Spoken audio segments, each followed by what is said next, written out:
what to see, what to stream, and what to skip. It's Movie Reviews with Ryan J. The day has finally arrived. That's right. The movie musical Wicked is now playing only in theaters. Entertainment critic and Oz historian Ryan J is here to breathe a sigh of relief. Hi, Ryan. Hello.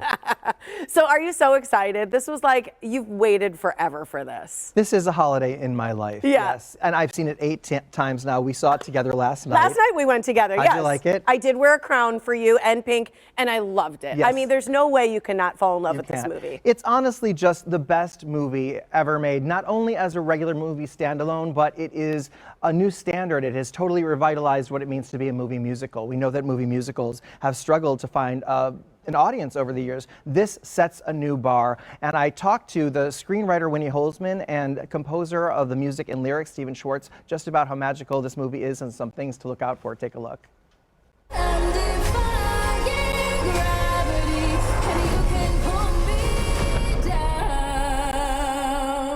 Stephen, we met about 10 years ago when you came in to interview about my documentary covering Arlen and Harburg, about Over the Rainbow in New York City. And you shared with me at the piano the 5 hidden references that you have in the score of Wicked that are homage to Harold Arlen's score on The Wizard of Oz. Are there any new ones in the film adaptation? Oh, really? yes. There are new musical Easter eggs. I'll just say to listen to when the kids at the very beginning of the film are running through the tulip fields to announce the death of the witch. Good news! The witch! She's dead! Listen to that. Okay. And when Elphaba and Fiyero are transporting the lion cub, and this was Winnie's idea, on a bicycle and putting the lion cub in a basket, which may be reminiscent of a certain thing that happens in the 1939 film. Listen to how that's scored. Now, Winnie, what were you most interested in expanding an adaptation from stage to screen? Basically, all the beats of our story, there's just so many places on stage where we're rushing. We're literally rushing, or we're skipping over. You know, like I'll give one example. It's the sisters. You know, the 2 sisters' relationship. It's not about length. It's about, depth. Really quickly, because I have to wrap. You're the pair. We already got a franchise. What will it take to get Wicked's Part 3 and 4?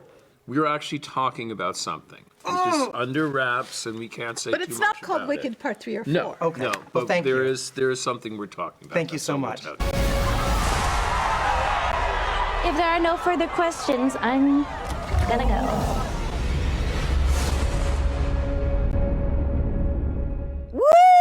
I mean, that's pretty big news. I'm very proud of that moment. I was the only person in the whole press tour to get them to admit and on record that there's going to be more Wicked after these 2 movies. So you've got so much to live for. So much to live for. And I feel like this is the first real, Oz as a superhero film. We're looking at the origin story of the Wicked Witch of the West. Yeah. And at the end of the movie, she's like Superman. You know, those powers and the way that it's shot and the cinematography and the direction and the editing, it honestly looks like Superman, Wonder Woman, Batman, Spider-Man. It's phenomenal. Yeah, the visuals I thought were incredible. How about the cast, everything in there? Everyone in this cast, I feel, is as born to play as you see with The Wizard of Oz. You know how we walk around Judy Garland, you can't separate her from The Wizard of Oz. From this point forward, you will not be able to think about Wicked without knowing of Ariana Grande as Glinda, as Cynthia Erivo as Elphaba, and director John M. Chu as the man who was born at the right time to direct this film. It's so visually overwhelming. There's so much more storytelling happening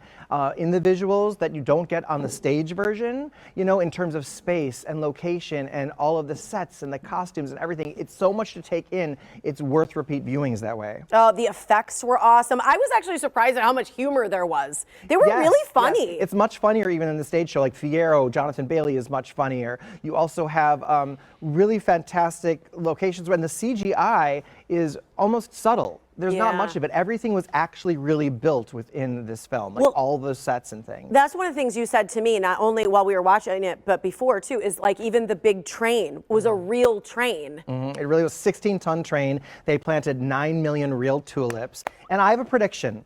I think that over generations, this movie will eclipse The Wizard of Oz. This is the first time I've ever looked at The Wizard of Oz and actually think it looks dated now. And it looks like an old movie. Maybe now it's actually time. This might have been blasphemous to say before that we remake The Wizard of Oz. Maybe now it's time to do that because this movie has just set the bar so high for what Oz can be on screen. And I think future generations will come to The Wizard of Oz through Wicked and watch it and think about the Wicked Witch of the West. Oh, her name's Elphaba. Yeah. Oh, she's not really this or that or whatever. And so I'm okay with that. And much more likable than the old Wicked Witch, because Elfie, you want to call her Elfie, right? So I never thought I'd live to like a cute. movie more than The Wizard of Oz, but this is, it's just a thrill to be alive to witness this in theaters. I'm so grateful. See it on the big screen. I've seen it 8 times. If you can't find anyone to go, let me know. I'll go. He will go with you. All right, thank you so much, Thank Ryan. you. You're going to stick around for the show today, but you can follow Ryan J on social media at Ryan J Reviews, and for his full archive of entertainment reviews to help you decide what to see, stream, or skip, it's RyanJReviews.com.